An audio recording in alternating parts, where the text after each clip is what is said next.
Morning students, ये हमारी ABST final year की ABST की बुक कॉरपोरेट मैनेजमेंट अकाउंटिंग का लेक्चर नंबर फर्स्ट है। ठीक है, कौन सी बीकॉम फाइनल ईयर का कौन सी बुक? ABST की कॉरपोरेट मैनेजमेंट अकाउंट, निगमीय प्रबंधकीय लेखांकन। बुक का अगर हिंदी में नाम देखें तो निगमीय प्रबंधकीय लेखांकन। ठीक है, और ये हमारी पूरी प्रैक्टिकल बुक है। इसमें हम प्रैक्टिकल पोर्शन देखेंगे और जो ऑडिट बुक है वो हमारी थ्योरेटिकल पोर्शन है, जिसमें कंपनी लॉ के बारे में बात करेंगे। तो ये क्या हो गई? निगमीय प्रबंधकीय लेखांकन। ये बुक है क्या? इसमें क्या किया जाता है? इसमें ऐसा कौन सा लेखांकन किया जाता है, कौन सी अकाउंटिंग होती है? तो इसका वर्ड है कॉरपोरेट। निगमीय, कॉरपोरेट का मतलब कंपनी। कॉरपोरेट का मतलब क्या होता है? कंपनी। कंपनी से रिलेटेड अकाउंट, कंपनी प्रबंधकीय लेखांकन, कंपनी मैनेजमेंट से रिलेटेड जितनी भी अकाउंटिंग होगी वो इस बुक में होगी। अब कंपनी हमारी फाइनेंशियल कंपनी भी हो सकती है, मतलब नॉर्मली कंपनी होती है। एक बैंकिंग कंपनी भी हो सकती है, हमारी इलेक्ट्रिसिटी कंपनी भी हो सकती है। ठीक है, तो ऐसे चैप्टर्स आपको इस बुक में देखने को मिलेंगे कि अगर कोई फाइनेंशियल कंपनी है तो वो किस तरीके से लेखांकन करती है, अगर हमारी बैंकिंग कंपनी है तो वो कौन कौन से अकाउंट बनाएगी और कौन कौन से किस प्रकार उनमें लेखा करेगी। अगर हमारी कंपनी बिजली कंपनी होती है, इलेक्ट्रिसिटी कंपनी है, जयपुर विद्युत निगम लिमिटेड, ऐसे अगर ये हमारी विद्युत कंपनी है तो विद्युत इलेक्ट्रिसिटी कंपनी है, तो ये कौन से अकाउंट बनाएगी और कैसे इसमें लेखांकन किया जाएगा। ठीक है, ये हम इसमें पढ़ने वाले हैं। आज हमारा फर्स्ट चैप्टर हम स्टार्ट करते हैं जो नॉर्मली वित्तीय कंपनी, फाइनेंशियल कंपनी में बनाया जाता है, और चैप्टर का नाम है हमारा cash flow statement. Cash flow statement हो गया। रोकड़ प्रवाह वितरण, हिंदी में हो जाएगा हमारा रोकड़ प्रवाह स्टेटमेंट को बोलेंगे अपन विवरण। रोकड़ प्रवाह विवरण, ये हो गया cash flow statement. Cash flow statement कौन सी कंपनी बनाती है? नॉर्मली जो फाइनेंशियल कंपनी होती है, वित्तीय कंपनी होती है, वो अपने फाइनेंशियल अकाउंट में अंतिम वो वित्तीय लेखा में एक तो P&L अकाउंट बनाती है, एक बैलेंस शीट बनाती है, और एक कौन सा अकाउंट कौन सा स्टेटमेंट बनाती है? Cash flow statement. ठीक है, ये हो गया। अब कैश फ्लो स्टेटमेंट होता क्या है? कैश फ्लो स्टेटमेंट होता क्या है? ऐसे इसके नाम से पता है कि सिर्फ इसमें उन्हीं लेन देनों को लिखा जाता है जो एक्चुअली में कैश में होते हैं।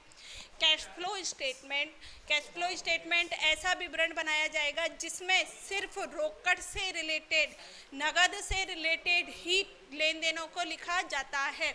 अगर हमारा जो रोकड़ आएगा, कैश हमारे बिजनेस में आएगा, तो उसको तो बोल देंगे कैश इनफ्लो। एक तो होता है कैश इनफ्लो और एक हो जाएगा कैश आउटफ्लो। कैसे हो जाए? एक तो कैश इनफ्लो, एक कैश आउटफ्लो। ठीक है, कैश इनफ्लो मतलब हमारे बिजनेस में आना, तो इसको बोलेंगे रोकड़ अंतः प्रवाह। रोकड़ अंतः प्रवाह कि हमारे बिजनेस में रोकड़ आ रहा है, इसको बोलेंगे कैश इनफ्लो। और कैश आउटफ्लो, हमारे बिजनेस के बाहर अगर रोकड़ जाती है, कैश जाता है, तो उसको बोलेंगे कैश आउटफ्लो। हिंदी में बोलें तो इसको बोलेंगे रोकड़ वही गमन। ठीक है, ये हो गया कैश इनफ्लो। समझ में आया? अगर हमारे बिजनेस में कैश आता है तो कैश इनफ्लो, अगर हमारे बिजनेस से कैश जाता है तो कैश आउटफ्लो। लेकिन कैश और रोकड़ कैश फ्लो स्टेटमेंट में सिर्फ कैश से ही रिलेटेड ट्रांजैक्शन को लिखा जाएगा। ऐसे कोई ट्रांजैक्शन अगर उसमें कैश ना तो आता है, नहीं ना ही जाता है, तो उसको नहीं लिखा जाएगा। समझ में आया? ये पहली टर्म समझ में आई। कैश इनफ्लो क्या होता है, कैश आउटफ्लो क्या होता है। जब हम कैश फ्लो स्टेटमेंट बनाते हैं तब हम ट्रांजैक्शंस को 3 पार्ट्स में डिवाइड करते हैं। जब हम 3 पार्ट्स में जब हम कैश फ्लो स्टेटमेंट बनाते हैं तो जितने भी हमारे ट्रांजैक्शन होंगे हम उनको 3 पार्ट्स में डिवाइड कर देंगे। कौन कौन सा? पहला तो हो गया कैश फ्लो में दोनों ही शामिल है, इनफ्लो और outflow. Cash flow from operating activity, cash flow from operating activities, ठीक है। सेकंड क्या हो जाएगा, cash flow from investing activity,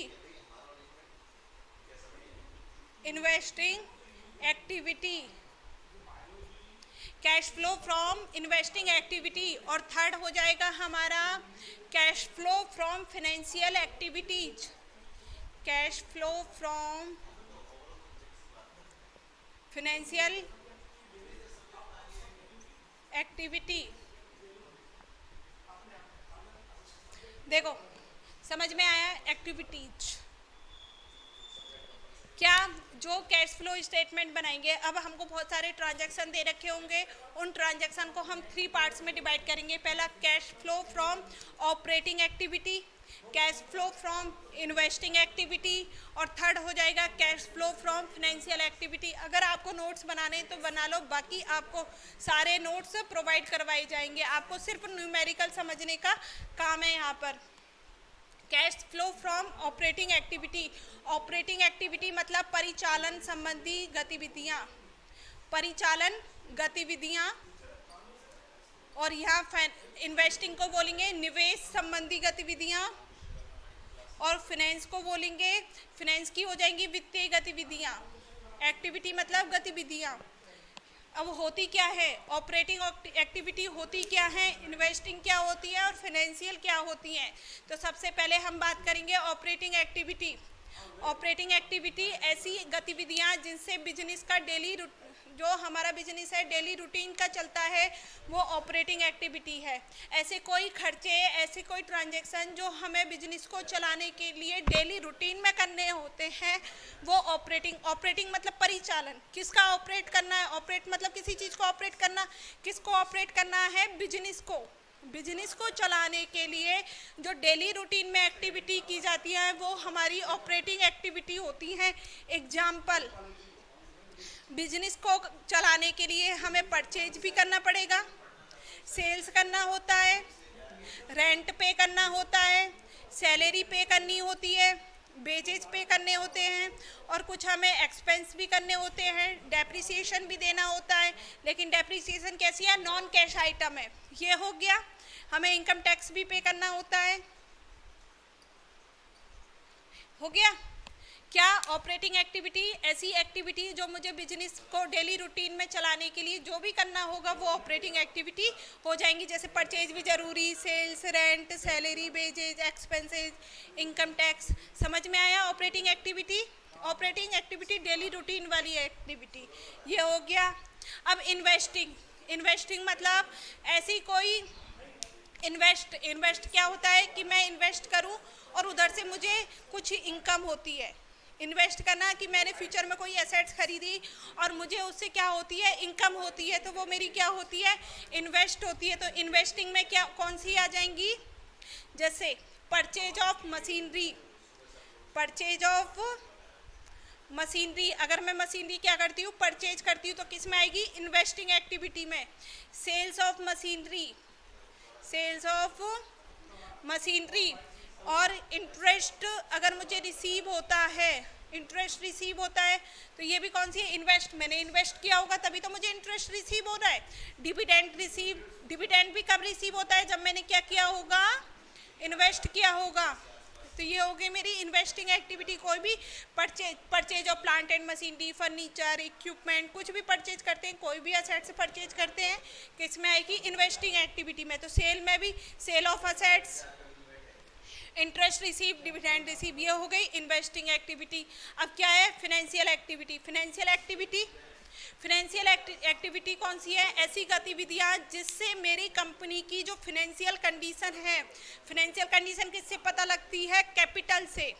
मतलब ऐसी कोई गतिविधि जिससे मेरी बिजनेस की कैपिटल कम या ज़्यादा होती है, तो वो किस में आएगी, फाइनेंशियल एक्टिविटी में। अगर मैं बैंक से लोन लेती हूँ, अगर मैंने बैंक से लोन लिया तो मेरी कैपिटल इंक्रीज हो जाएगी, यस। तो किस में आएगी, फाइनेंशियल एक्टिविटी में। रीपे ऑफ लोन, अगर मैं बैंक का लोन रीपेमेंट करती हूँ तो किस में आ जाएगा, मेरी फाइनेंशियल एक्टिविटी में, क्योंकि इससे मेरी कैपिटल डाउन हो जाएगी। ये हो गया issue of shares. Issue of shares, आप कंपनी लॉ पढ़ के आए हो, कंपनी अकाउंट पढ़ के आए हो, आपको मतलब पता होगा शेयर क्या होता है और इश्यू का मतलब क्या होगा। इश्यू मतलब जारी करना, और शेयर्स, अगर कंपनी खुद के शेयर इश्यू कर रही है, कैपिटल आएगी, शेयर देके कैपिटल आएगी, कैपिटल इंक्रीज होगी, तो किस एक्टिविटी में आ जाएगी? फाइनेंशियल एक्टिविटी में। और ऐसे ही अगर मैं रिडम्पशन की बात करूं, रिडम्पशन ऑफ शेयर्स क्या होता है? रिडम्पशन क्या होता है? रिडम्पशन मतलब वापस लेना, शोधन करना। जो इक्विटी शेयर्स होते हैं उनका बाईबैक होता है, लेकिन प्रेफरेंस शेयर्स होते हैं उनका रिडम्पशन होता है। ध्यान रखना, कभी भी इक्विटी शेयर्स के लिए कोई भी रिडम्पशन वर्ड्स यूज नहीं किया जाएगा। इक्विटी शेयर्स का बाईबैक होता है। सबसे बड़ा डिफरेंस, अगर तुम आगे जाके किसी इंटरव्यू के लिए जाते हो और सामने वाला इंसान ये बोलता है रिडम्पशन ऑफ इक्विटी शेयर्स, तो हाथ के हाथ टोकना है कि जो इक्विटी शेयर्स होता है उसका बाईबैक होता है, और प्रेफरेंस शेयर का ऑलवेज क्या होता है? रिडम्पशन होता है, शोधन होता है। ठीक है, ऐसे ही क्या हो जाएगा? इश्यू ऑफ डिवेंचर्स, अगर कंपनी क्या करती है? इश्यू ऑफ डिवेंचर्स करती है, ऋण पत्र लेती है, और डिवेंचर्स का क्या होता है? रिडम्पशन होता है। रिडम्पशन ऑफ डिवेंचर, ये सब किस में आ जाएंगी? फाइनेंशियल एक्टिविटी में, क्योंकि इससे मेरी क्या हो रही है? कैपिटल इंक्रीज हो रही है। ये समझ में आया? एक और बात यहाँ पर ये ध्यान देने की है, जो शेयर्स होंगे, चाहे शेयर्स इक्विटी शेयर्स हों चाहे प्रेफरेंस शेयर्स हों, जो हमारे शेयर्स हैं उनसे हमें क्या रिसीव होता है? डिविडेंड, जिसको अपन क्या बोलते हैं? लाभांश। लेकिन जो हमारे डिवेंचर्स होते हैं, उनसे हमें क्या रिसीव होता है? इंटरेस्ट। क्या रिसीव होता है? इंटरेस्ट। और कभी भी आपको ये नहीं बोलना है कि डिवेंचर्स से हमें क्या रिसीव हुआ है? डिविडेंड। नहीं, क्या रिसीव होता है? शेयर्स से डिविडेंड रिसीव होता है, या डिविडेंड पे करते हैं। शेयर्स में प्रेफरेंस शेयर्स भी हो सकते हैं और इक्विटी शेयर्स भी हो सकते हैं। और डिवेंचर्स में क्या आ जाएगा? इंटरेस्ट। डिवेंचर्स पे इंटरेस्ट रिसीव होता है और पे आता है। अब इधर देखो, जो मैंने इंटरेस्ट रिसीव और डिविडेंड रिसीव, ये दोनों कहाँ लिखे हैं? इन्वेस्टिंग एक्टिविटी में। लेकिन अगर हमें इंटरेस्ट पे करना होगा और डिविडेंड पे करना होगा, तो वो किस में आएगी? फाइनेंसिंग एक्टिविटी में। ठीक है, अब ये मत समझना कि ये लिस्ट कंप्लीट है, नहीं, इसमें इसी तरीके के और भी ट्रांजैक्शन आ सकते हैं। एक बार और देखो, जो हम कैश फ्लो स्टेटमेंट बनाएंगे उनको हम 3 पार्ट्स में डिवाइड कर देंगे। किसको करना है? पार्ट्स में डिवाइड से ट्रांजैक्शंस को। ठीक है, ट्रांजैक्शंस को हम डिवाइड कर देंगे। कौन कौन से ट्रांजैक्शंस हो जाएंगे? Cash flow from operating activity, cash flow from investing activity और cash flow from financing activity. Operating activity, जो डेली रूटीन में जो भी एक्टिविटी की जाती है वो ऑपरेटिंग में आ जाएंगी। जो कंपनी इन्वेस्ट कर रही है, परचेज, जो भी असेट्स परचेज सेल्स कर रही है, उसमें इन्वेस्टिंग एक्टिविटी। इसके अलावा इसमें 2 एक्सपेंसेज और 2 इनकम और आती हैं, 2 इनफ्लो और आते हैं, इंटरेस्ट रिसीव और डिविडेंड रिसीव। ठीक है, ये हो गया इन्वेस्टिंग एक्टिविटी। नेक्स्ट हमारा फाइनेंशियल एक्टिविटी, वित्तीय गतिविधियाँ, जिसमें जो हमारी कैपिटल को इंक्रीज या डिक्रीज करती हैं वो आ जाएगा, जैसे bank loan, repayment of loan, issue of shares, redemption of shares, issue of debenture, redemption of debentures, interest payment और डिविडेंड पेमेंट। ये हो गई हमारा यहाँ पे कि कौन कौन सा ट्रांजैक्शन अपन को लिखना है, कौन कौन सा नहीं लिखा जाएगा। जो ओनली कैश से रिलेटेड ट्रांजैक्शन ही हमारे कैश फ्लो स्टेट में आएंगे। नेक्स्ट क्लास में हम इसका फॉर्मेट देखेंगे कि कैश फ्लो स्टेटमेंट बनाया कैसे जाता है। कैश फ्लो स्टेटमेंट बनाने के 2 मेथड्स होते हैं, एक तो डायरेक्ट मेथड और एक इनडायरेक्ट मेथड, वो हम नेक्स्ट क्लास में देखेंगे।